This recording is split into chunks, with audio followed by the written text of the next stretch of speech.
Hi guys, the sun is shining and we're here at the stadium in Milton Keynes where BYD is having a massive event to launch its latest electric car, which is this one, the Sealion 7. So what is this? This is a premium mid-size SUV, competes with the likes of, say, the Hyundai Ioniq 5, that sort of the ID4 from Volkswagen, that sort of thing. And this is the fourth electric car, fully electric car that they're offering in the range. I have reviewed the previous BYDs, so you've got the Dolphin, you've got the Seal UDMI recently, which was the hybridized version, and then of course the Atto 3 as well. So this is all new. This is part of that Ocean series, so Seal, Dolphin, etc. You get the theme, right, in that range. And you get a choice of models. So you get the base model, which is the Comfort, then you get the Design mid-range, which is this one, and then you get the Excellence, which is the top one. What is the main differences? In terms of the drivetrain, the only main difference is with the regular car, the base model car, it's a rear-wheel drive, and it comes with 313 brake horsepower. It'll do 0 to 62 miles per hour in 6.7 seconds. But with the Design and the Excellence, you get an all-wheel drive version, and it gets more power. It gets 530 brake horsepower, and that's good for 0 to 62 miles per hour in 4.5 seconds. As usual, I'm at an event, I haven't got a huge amount of time, and all the information, the spec and everything will be on the screen, so I'll put everything on there, but I'll just give you a few more details because you're probably wondering with electric cars, what is the range? So you're looking at 312 miles on the WLTP cycle for the range-topping Excellence model. But however, I should mention that the Excellence model actually gets a bigger battery. Not only bigger, but it's faster charging as well. So it'll go from 10% to 80% in just 24 minutes. That's new tech in that car. However, having said that, the main difference between the base model is 300 miles, and that's 312 miles. So there's only 12 miles difference. Having said that, with the Design, you get a bit less, 283, because of the weight of the all-wheel drive system. How much do they cost? Well, prices start at £46,990 for the Comfort. This mid-range Design spec is £51,990, and at the top end, you're paying £58,990 for the Excellence model. Now, keep in mind that if you buy it on their finance scheme, you're looking at only £100 difference per month, obviously after you pay the same deposit and stuff, between the bottom of the range model and the top of the range Excellence. So you know what? Buy the top of the range car. It's got more kit on it. So what we'll do, as usual, is that we'll take a look around the car. We'll check out the boot, the rear, the front, and then of course, we'll take it for a drive. A brown car guy.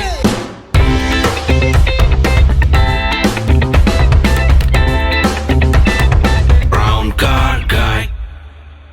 So just talking about design a little bit, it's been designed by a team that's led by Wolfgang Egger. You may know him as somebody who's designed a bunch of Audis. And as I said, it's got the signature X-face of the Ocean series, so the same as the Seal. It's also got that U-shaped headlight, the LED headlights, which you'll also see on the Seal. And it's got air ducts as well to help airflow and reduce drag and all of that sort of stuff. Around the side, you can see that actually the standard model comes with 19-inch wheels, but this one's got this massive 20-inch rims on there. It's got these flush door handles which come out when you can unlock it using various methods, even using your phone, an RF card or key as well. I've got a key with me at the moment. And then here on the back, you've got this spoiler here, which again has an airflow that comes through here, and then it bounces off the ducktail spoiler, which is this little one here. And then you've got the water flow tail lights, another signature thing that they have. Okay, so let's open the boot. Now, I'm going to open the boot with the key fob. However, you can actually open the boot in two other ways that I know of. One is you can do it from the screen, so you can actually touch the boot on the screen inside, or you can just say, "Hello BYD, open boot," and it will do it. But in this case, I'm just going to do this. So there we go, it's got a boot, it's got 520 liters of space here with the seats up. If you put all the seats down, you've got 1789 liters of space. As you can see under the floor, you've got room here as well, and that's for all the charging cables and all the other paraphernalia. All of the cables are here as well. It's got a false floor, which I've now messed up, obviously, since I've moved everything around. So if I just do that, then I should be able to do that. And also then that also means that it's actually got two levels as well, because I can put that up on that level as well. If you can see, it's got split folding seats, as you can imagine, netting there, lights, the speakers. I think there's a subwoofer here as well. The other thing I should mention, that it's also got a front boot, and that's another 58 liters, and you open that with a latch under the driver's side dashboard. Right, let's see what the rear space is like.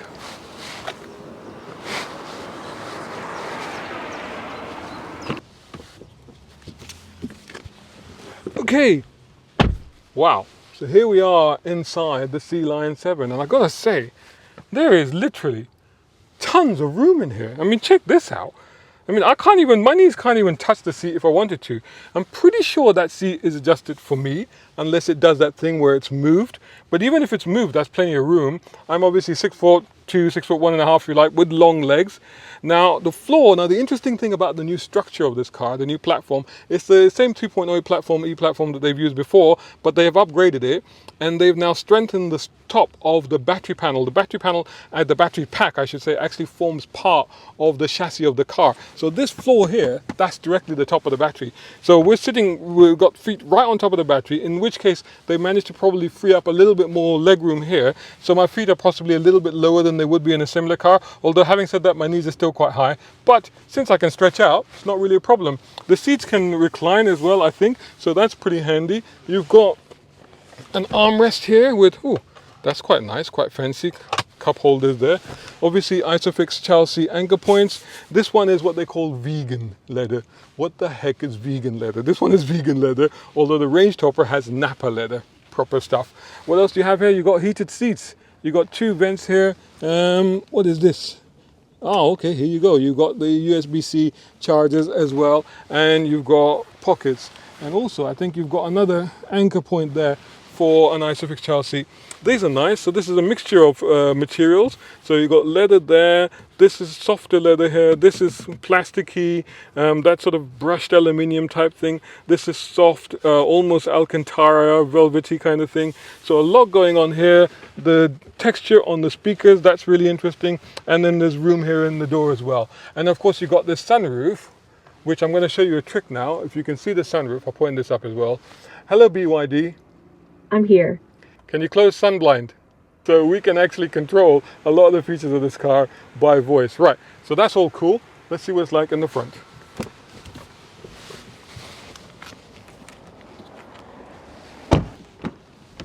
So here we are, this is the interior. I just want to show you these controls here, all power controls for the seat, because I'll show you something else once I get inside.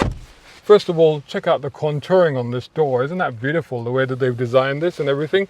You've got the door pocket down there. Yet another way to open the boot. So many ways, which I'll show you in a minute. The only thing I was going to show you was that despite that, the adjustable steering, which is fully adjustable, is not powered. So that's a manual adjustment. So you've got, reach and rake, but it's manual. That's fine. We can live with that. So in here, you've got this incredible screen. Now this screen is just wonders. So first of all, you can just talk to it. Hello, BYD. I'm here. Rotate screen. Okay, rotating the screen. And it won't get annoyed if I say, hello BYD. What's up? Rotate screen. Okay, rotating the screen. And it will rotate it back. And then the other thing is, of course, you've got here, that I told you before that you can actually open the boot from here. So if you got this button here, if I press that, I can actually... I'm afraid I can't do that yet. There you go. Even though it said it I can't can't do it. access this navigation feature. Please operate it manually. All right, calm down. That's because it's listening to what I'm saying. And again, likewise, I can close the boot from here as well. Close. And as you can see, it's closing the boot. So there's so many features on here. These are editable. This is where you get all of the, whoa, that was quite thunk. This is where you get all of the controls for this bit. But you've got all these are all edits, so you can edit them how you want them. Ambient lighting, you've got like 128 different lights. You can even pulsate them to the sound of your stereo. By the way, it's got a 12 speaker, dyno audio stereo system. So that's another thing. Seat heating, seat ventilation, like you saw rear ones as well. Heated steering wheel also on this car. These are charging pads, as you can see, maximum 50 watt charger, wireless on that one. That's just a holder. Down here you've got the crystalline transmission lever. You've got buttons for auto assist, auto hold and all the rest of it. Volume control, not sure what that one is. Doesn't do anything. So I'm guessing it's got, if you know what that is, put it in the comments. You've got the air conditioning control, and the good thing is that they've kept these here. So you can use these at any point, you can actually adjust them. So that's quite handy. There's your start stop. This is the mode, and the mode is obviously the usual eco, snow. You've got snow, you've got sport, and then you've got normal, and there you go, you got all the modes there. The steering wheel, interesting design here. Remotes on the steering, cruise control on this side, audio controls on this side, stalks as usual. Cup holders down here. Oh, and that, look at that, did you see that? Let me do that again for you. If I push that down, so if you got, oh, look how deep that goes. That has gone really deep. So if you've got one of those big, long cups, right, that goes right down there, and then to get it back up, if I press that, watch that. Whoa, that's cool. I'm easily pleased. And then you've got a deep cubby box there, pretty deep as well. That's actually very deep. If I put my hand down there, you can see actually how deep that is. And then you've also got another level. So you've got another shelf down here, and then you've got USB-C, I think you've got an SD card, I think that is. And then you've got power supply as well. So that's pretty cool. There's your tweeters and stuff like that. And again, the sunroof. Oh, and you've got glove box to show you that. Decent sized glove box. This is nice. It's sort of black, this multi-level dash fascia thing going on here. Now, just in terms of giving you the sizes for these screens, we have a 15.6 inch screen here, and then this one is a 10.25 inch digital screen, and as you see, it's got all the controls. Now, with the Excellence model, the top of the range car, you also get a heads-up display as well. Very nice, very comfortable, very spacious, good all-round visibility. The thing to do now, I think, let's take it for a drive. Oh, hey, are you liking this video? Then make sure that you hit the like button, make sure that you share, and make sure that you subscribe. Hi guys, and today I'm a guest of BYD to drive the all-new, brand-new Sealion 7. You know, a lot of people ask me, how do you get to do the stuff that you do?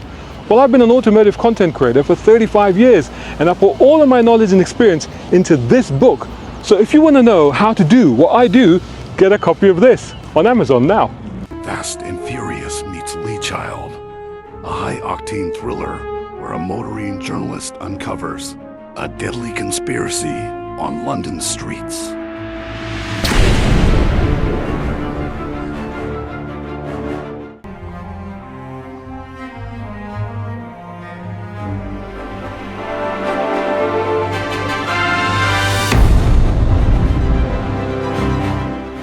Right, so we're on the move. First thing I'm going to do, this window is open. Hello BYD. Yes? Close driver's window. All right.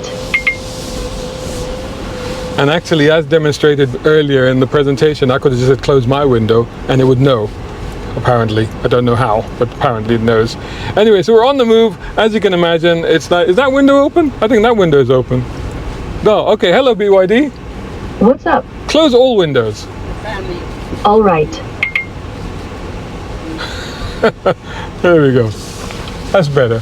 Right, so now we are in some silence here, as you would want in an electric car. And we're heading out of the stadium where they've had the brick presentation, and we're going to take it out for a little bit of a drive. As you can imagine, straight away, it's very smooth, it's very refined, the brakes are really bitey. It's a largish car, which you do get that impression when you first get into it and you move off. But it's not large to an extent where it's a problem. The rear window is very pillar box-like, so that you don't see very much out of that. But having said that, if you're doing maneuvers, you've got the full 360-degree camera, so you know it's not like you'll be wanting for vision.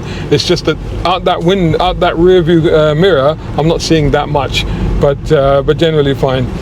So here we are, and this will give us a chance to try out the acceleration.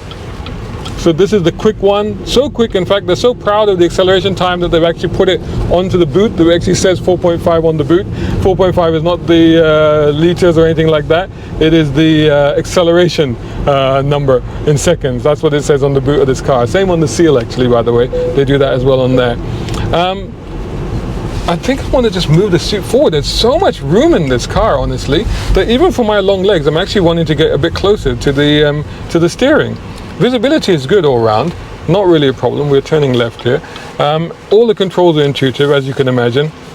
This screen, you'd think because it doesn't have a hood, so you think it might get reflections, but at the moment it seems to be fine. I'm not having any reflections or anything like that. This is interesting. You can actually see that it's showing you the vision on the left because I've indicated left. This is something that actually Honda introduced way back, long time ago.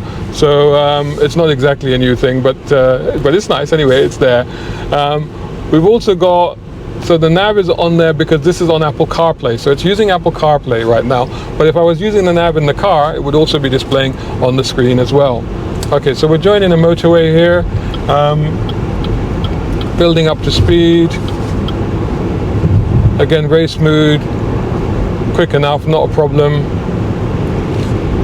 So what we'll do is we'll drive this for a little bit and we'll catch up again later when we find some nicer roads. So let's put it into sport mode. One thing I discovered earlier, I said, what is this button with the electric sign on it? It's regen, basically. So I've got it in high, I've got it standard. If I lift off, it just coasts. If I put it in high, it actually brakes when I lift off this, so it's doing the regen braking thing. And so I got it in sports mode, and again, I can instantly feel a much faster response to the throttle, that's for sure. I think my cameraman is moving around a little bit now, so that's what's going on. But definitely, now you can really feel, oh wow, you can really feel the performance of this thing. This road is pretty bumpy, but the car is actually quite solid. I mean, it's moving around, you can see the movement. It's not jarring, it's not uncomfortable, but the car itself is very well planted. Good brakes, straight in, accelerate out of a corner, it accelerates hard, I'll tell you that much. You need to be a little bit cautious with that right pedal, that's for sure. The steering, of course, there's no feel that you get from the steering, but the steering is well weighted. I don't know if it changes according to the mode that you're in. Definitely there is some change to the suspension. So I'm going to go back into normal mode, and actually, yes, the car has settled down. Straight away you can feel it settle down. So definitely it was stiffer, it was set up stiffer in sport. We'll try that again. And yeah, straight away you can start to feel it. So I think that there is some change there between normal and sport. At lower speeds it's more subtle, you can't really feel it that much, but I think there is a difference there. So we're in sports mode. I just want to punch it. Whoa! Oh my lord! My goodness, it is quick. There's no question this car is actually quick. You know, if you want to accelerate hard, you just leave it in sports mode and off it goes. Keep eyes on the road. It's just telling me keep eyes on the road. Can you see that? It's actually, so there's obviously a detector here, probably this sensor here that is watching. Oh, it's only gone into a 30 now. So it's a sensor here, I think, is keeping an eye on the driver, and it noticed that I wasn't looking that way, I was looking at you, and it said keep eyes on the road. Oh my goodness, got told off by the car. So yeah, holds on well. I mean, you sit quite high and you can feel that. So there's a little bit of movement here at the top, but it's not too bad. Like I said, the body control is excellent and it's very firm, it's very stiff. Definitely does that EV thing where the car feels very stiff lower down. But it's attacking these corners quite happily. You know, I'm not saying that this is a sports car, don't get me wrong, but it's a car that has plenty of performance and pace, and a little bit of understeer and then a little bit of body movement to get it back onto track just as you lift off, so you can actually control it on the throttle, but actually quite controllable. So yeah, not bad at all. Oh, just missed my corner. There you go. I just made it. Good brakes. Smooth as well, not bitey, so just kind of quite linear and just the way that you want them to be. So what do we think of the car then? I think that, you know, this car is all about, obviously it's got, you know, if you get this top of the range design and excellence, then you get that incredible acceleration, but I'm sure they'll be pretty quick in the normal car as well. But this car ultimately is about convenience, practicality, comfort, usability, and as we've seen, all the tech features that it's loaded with, all of the content that it's got on here, and the other things that it can do, especially the voice control. I mean, minutes of fun, honestly. But I think that, you know, overall, I think it does exactly what it's meant to do in terms of being a modern, high-tech, electric family SUV, but at the same time, like I said, bit of performance, bit of fun, that's available too as well if you want to do it. Like I said earlier before, if you look into the leasing plans, I mean, I know that there seems to be in price point a huge 10 grand nearly difference between the bottom and top spec, but if you look into leasing plans, I think it's only about £100 difference between them. So anyway, go check it out, let me know what you think of the car, make sure that you hit like, share and subscribe, and I'll catch you all in the next review.